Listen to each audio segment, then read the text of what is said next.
Hello YouTube! In this video I'll be showing you how I installed a pallet wall to give a bit of a modern / rustic finish to the studio. Just to recap on the design of this room, I've cut off the corner and added a 45-degree angle wall to allow sufficient access behind the garden room where I've got a shed located. It definitely added some complication to the build that could have been avoided, but had I gone with a square room I would have needed to eat into more of the garden to give me sufficient room to get behind the shed. So this was the compromise that I came up with.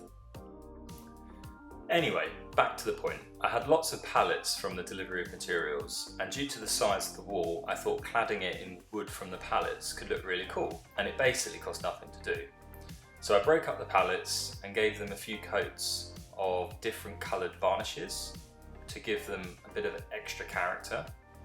I added these battens to the wall, not so much for airflow or anything like that behind it, but more so just to give me a decent fixing so that I can use a nail gun to attach the wood to the wall. Because the two layers of plasterboard are quite thick, you would need some really oversized screws or nails in order to get a decent fixing into the wooden studs behind. Potentially you could use some grip fill or no more nails or something like that if you wanted to, but I think pin nails is probably the best option for a strong but fairly discreet fixing. You'll note at the top here I've fixed some offcuts of wood around the batten. These are solid fixings going through into the OSB I mounted behind, so there's a really good fixing point for mounting a TV bracket on the wall later.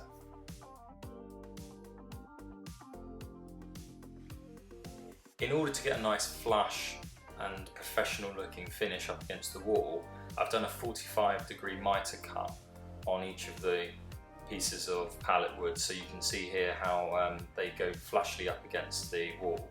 Without doing this, you would have been butting up a right angle to a 45-degree angle and you'd have a gap down the side and it would just not look quite as nice. I also had quite a hefty piece of wood from the pallet which had a bit of character to it, so I wanted to see if I could make a little bit more of a feature. I came up with the idea of putting in this kind of shelf fake mantle thing, and I think it came out pretty well. Let me know in the comments what you think. Worth noting that I did screw this piece into the battens behind to give it a solid fixing so that it can support the weight of a few objects or whatever that you might want to put up onto it. I also didn't want the pattern to be completely the same all the way down. So you'll see here I've cut a few pieces short. I've used a piece of offcut behind there and then added some smaller bits, just so that I've got a little bit more variation in the pattern.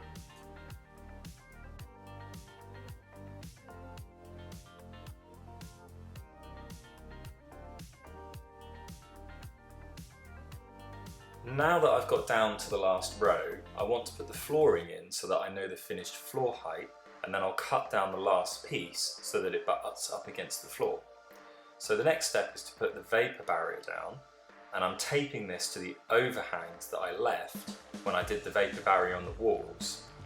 Now that I'm taping this all together, the room is completely sealed, airtight, with the vapour barrier.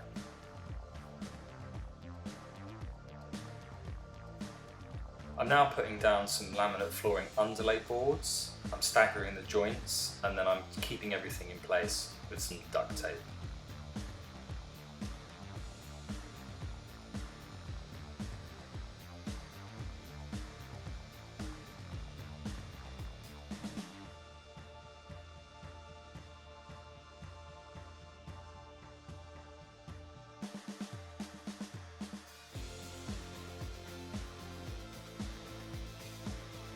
Unfortunately, now this is the only part in the whole build where I lost some of the footage, so you're jumping here towards the end of me laying the laminate flooring, but hey, I suppose that bit's not especially interesting anyway. There's nothing special to note here.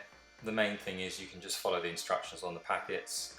Ideally, don't have joins with pieces that are under 30 centimeters in length, and make sure you leave at least a 10mm gap around the outside so the wood has got room for expansion. You may think that that's not needed, but you will see time to time houses, properties where you've got wonky and flapping boards, and that's why, because they've not left enough room around the outside for that bit of expansion. This is going to get covered up by the skirting boards anyway, so make sure you don't skip that step.